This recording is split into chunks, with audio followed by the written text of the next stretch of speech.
Welcome to the Jaron Jarvis channel. I am Jaron Jarvis. Today, I would like to introduce to you, I've loved reading your stories. Let me tell you mine. I read my first no sleep story when I was a freshman in college. I was in bed one evening, surfing the web, and I decided that I wanted to scare the shit out of myself. The internet is home to a lot of strange things, as I'm sure many of you know, and I found a few of them that night, but nothing piqued my interest more than this community. Reading all of your experiences over the years has been strangely cathartic, for I too have known horror. I've never been in a haunted house, or caught a glimpse of anything paranormal. I'm not even sure I believe in such things. But no demon or monster or vengeful spirit from the depths could tell me more than what I already know: evil walks among us. I have more than glimpsed it. I have stared it in the face. So please, though I'm not as gifted a writer as many of you, indulge a loyal member of the No Sleep family. I've never posted here before, and I probably never will again. My life to this point has been unremarkable and unextraordinary in every way, save for one solitary tale. Indeed, a perusing of my journal would reveal only this single blemish on a tapestry otherwise entirely full of good days. But you, friends, should know better than the rest. One bad day can deliver a lifetime of sleepless nights. When I was a kid, well, a young teenager, I frequently spent my Saturday nights babysitting my siblings. As the eldest of three, I assumed this responsibility with no pay nor thanks to speak of. It was simply expected of me, one of my contributions to the family. I babysat so frequently because, well, my parents needed it. They'd had marriage problems in the past, and their counselor told them they should go on a weekly date, you know, revive the magic, rekindle the flame, all that good stuff. Yeah, it sucked to be robbed of a weekend evening, but it wasn't much of a burden. My parents were happier than they'd been in ages, and they both seemed genuinely excited for date night each week.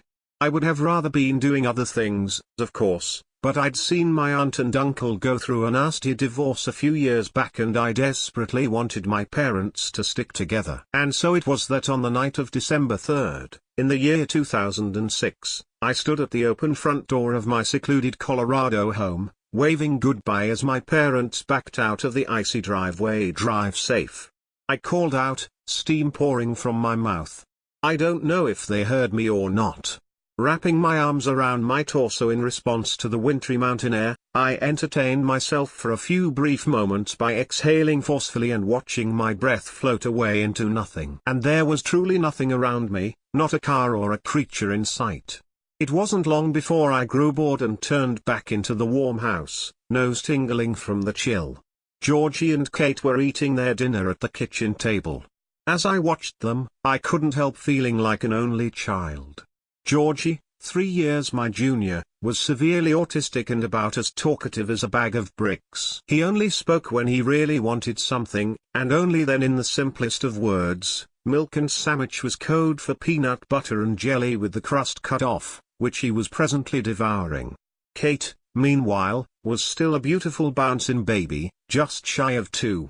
The 9-year gap between them is glaring, but to this day, my parents swear to me Kate wasn't an accident. Kind of like back in high school, when I swore to them I had no idea how those magazines got under my mattress. But I digress. The kids finished dinner and I set them up with their entertainment for the night, Georgie in his room with the PlayStation 2, a hot commodity in those days, and Kate in her crib, in front of Sesame Street. Myself, I ignited the basement fireplace, dimmed the overheads, and curled up with a book by the light of our Christmas tree. God, that was a nice house. Not a day goes by that I don't miss it. I read, in perfect contentment, for nearly an hour. Night had fallen by then, and the room had become toasty. I was beginning to doze off when I heard Georgie's heavy footfalls descending the staircase. I sat upright and looked at him expectantly as he waddled into the room. "No more knocking," he said, brow furrowed in annoyance. I shook my head. "I'm not knocking," I said. "Is someone at the door?" Georgie just stared at me blankly. "Georgie," I said, more clearly this time, "did someone knock on the door?" "No more knocking," he repeated. "Knocking on window." Knocking on window? I stood up, now wide awake. Georgie, is someone knocking on your window? No more, he replied simply. I stood in silence for a moment, unsure of what to do. It was probably just one of my friends playing a prank, I thought, but being alone in a house that big makes you a little jumpy. My mind started to race through the situation. I was a 13-year-old boy, in a nice house on the hilly outskirts of a Colorado mountain town. The streets were engulfed in trees, and there were no homes within a quarter-mile of my own. Our road saw next to no traffic, and the police station was a good 15 minutes away. It was probably my friends, I thought, but what if it wasn't? Follow me, I told Georgie. Hand trembling slightly, I turned the knob and glanced up the staircase. It was dark up there, the only light came from Kate's room. Kate! I sprinted up the stairs to her room, where she remained happily perched in her crib, squawking with delight as Elmo fiddled with his crayons. I breathed a sigh of relief, but still, my heart thumped in my chest. This is silly, I told myself. Be a man. I made my way down the hall, to Georgie's room, and stood tentatively at its door. Taking a deep breath, I gently pushed the door ajar, reaching for the light switch and thinking better of it. If this was the worst case scenario, then I didn't want our mystery intruder to know where in the house I was. The only light in the room came from Star Wars Battlefront's game-paused screen. I listened for a moment, but heard nothing. I began to suspect that Georgie had simply imagined the knocking. Somewhat exasperatedly, I moved to the window and flicked up a blind to reveal nothing. Just a landscape of freshly fallen snow backed by a quiet, lonely road. I watched the peaceful night, relieved, as the large flakes fell softly to the ground, my eyes trailing an individual fractal all the way to the footprints just beneath the window's frame. At first I did not comprehend them. I just stared, transfixed, at the deep imprints in the snow. Shoes. A man's shoes. None of my friends wore the size, of that I felt sure. I traced them backwards from the window to the sidewalk, from whence this intruder had evidently come. But where did they lead? It was a bright night, the moon shone proudly between the clouds. My eyes followed the steps across the front yard, but once they passed behind the giant pine, they disappeared. My heart leapt to my throat. Whoever had walked behind that tree was still there. In panic, I quickly backed away from the window. Georgie, sensing my fear, began to whimper. No, no, no, shh. I muttered, desperate to keep him quiet. I flicked the television off and led Georgie out of the room. I quickly pulled Kate from her crib, powered her TV down as well, and carried her down the stairs in the blackness. Can't see, Georgie said, and Kate began to cry. I shushed her hurriedly as we descended. Once in the basement den, I unplugged the Christmas tree so that the only light in the room came from the embers of the dying fire. I sat Georgie down on the couch and settled Kate in his arms. Sit right here, I directed, staring into his eyes. Don't move, do you understand? Do not move. I need to call the police. I would have called my parents, but this was 10 years ago, and they didn't have cell phones. So I took the stairs quickly and quietly, tiptoeing to the phone hanging from the wall of our living room. I picked up the phone and dialed 911, but I heard nothing. Silence. I slammed it on the receiver and picked it up again. Again. Nothing. I think it was around this point that I started to cry. I couldn't help it. I was scared. I tried to calm myself down, telling myself that the storm had killed the phone line, but there wasn't much of a storm. The snow was steady, sure, but there wasn't even a breeze. Certainly nothing that could have disabled our phone. Tentatively, I walked into Kate's room and peeked out the window. My first glance was toward the tree, of course, where the footprints stopped, but now they continued. Sometime while I was herding my siblings downstairs, whoever was behind the tree had moved. I followed the footsteps across my frozen front yard to a man, standing near the driveway. He was looking right at me. My breath stopped. I was frozen in place. This was not one of my friends. I had never seen this man before. But he was looking at me with an eerie blankness. He was wearing a black turtleneck and black slacks, a lone dark spot on a blanket of purest white. My eyes never left him, and his never left me. We stood still, silently staring, for what seemed like an eternity. My heart thrummed in my chest, and I felt nauseous. For the first time, gazing into this man's eyes from afar, I began to consider the possibility of my death. I thought of my dad's brother, who was killed in an accident at age 11. Forever 11. Never growing up. Frozen in time, in the memories of all who knew him, as a soul of eternal youth. At this, the tears flowed freely once more. "Please don't hurt us," I begged in a sobbing whisper. I knew he could not hear me. But I could not help myself. Finally, he broke eye contact with me and looked toward the heavens, toward the gently falling snow. He was saying something, but what, I could not hear. I stared, transfixed, as he pulled a handful of dark powder from his pocket, then, still gazing upward, still muttering to himself, he flung the stuff at his feet. I desperately wanted to run, to get my siblings, but I thought that to let this man out of my sight would be unconscionably foolish. No, better to keep an eye on him. The house was still locked. I had the upper hand, I felt.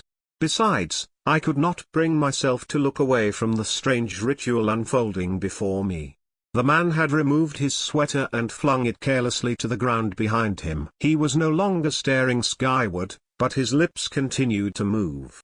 I trained my eyes intently upon his mouth, trying with no success to read his words, when I saw something glint in the moonlight. It was a knife, a long, callous blade, which he had removed from his other pocket. It bore dark stains already. From what? I covered my mouth to hush a scream as the man, still muttering to himself, ran the edge of the blade along his pale, distended stomach. A thin red line appeared along his abdomen, and blood of the deepest shade began to dribble from the wound. The streams trickled down his belly and fell ungracefully upon the black powder at his feet. At this, the man stared skyward once more, face contorted in a gruesome smile. He was sobbing uncontrollably, and mucus ran freely from his nostrils, but he looked happy. Beyond happy, elated. My stomach churned in revulsion. This man was in ecstasy. I watched, almost entranced by this bizarre unfolding, when the man's face changed suddenly. He looked directly at me once more, and his eyes appeared unhinged. Still clutching the knife, he began to sprint directly at my window. I took one look at the weapon this man brandished and instinctively fled the room. I slammed the door shut behind me, and was halfway down the stairs when I heard the window shatter. The man screamed, loudly, in pain, as I reached the basement. I locked the door behind me, and ran to Georgie and Kate. "No more screaming," Georgie pleaded. "No, no more screaming," I agreed in hushed tones, stroking his hair in an effort to calm him down. Kate, meanwhile, seemed happy as a clam. I strained, listening intently. "Is he inside the house?" I still clung to some naive hope that he had injured himself on the glass and had retreated, or perhaps he had been weakened by his self-inflicted wound. Finally, I heard it, the subtle but unmistakable sound of footsteps upstairs. He was indeed inside the house, and by the sound of it, was trying to be quiet. I silently guided Georgie and Kate into a storage closet and closed the door behind us, manipulating the handle to make as little noise as possible. We stayed there for about 5 minutes, listening to the ceiling creak threateningly above us. Then, I realized, I don't know why it took me so long, that we were not trapped. We still had a way out. I saw in my mind's eye a window well, in the bathroom down the hall, the only access our basement had to the outside world. Almost as if on cue, a frustrated scream echoed from above, followed by a tremendous crash. He had pulled something to the ground, perhaps the entertainment stand, or maybe the hutch. "He's here!" The man shrieked hysterically. "How dare you hide from him?" To this day, I don't know who he was talking about. But it was at that moment, the moment I heard him begin to descend the stairs, that I made my move. Holding Kate in one arm and guiding Georgie with the other, we began our flight down the hallway.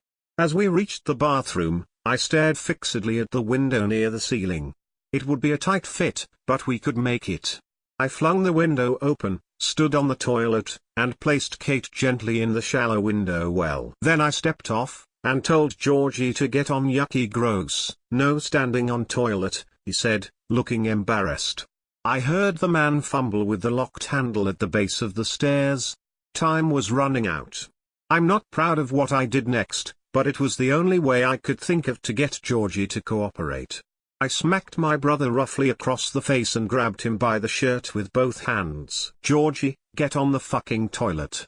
I snarled at him, the first time I had ever said that word. He began to wail in pain and surprise, but he did step onto the toilet all the same, climb out the window. I directed in a harsh tone, and as he grabbed the ledge, I used all the strength I could muster to help push him up. Once, he almost slipped back down, almost, but he was stronger than I thought he was, and managed to pull himself back up. With both of my siblings safely in the window well, I climbed on the toilet one last time and gripped the edge of the windowsill. As I clambered out myself, I heard a raucous crash. The man had broken down the basement door. With one last hoist, I pulled my legs up through the window and shut it quietly behind me.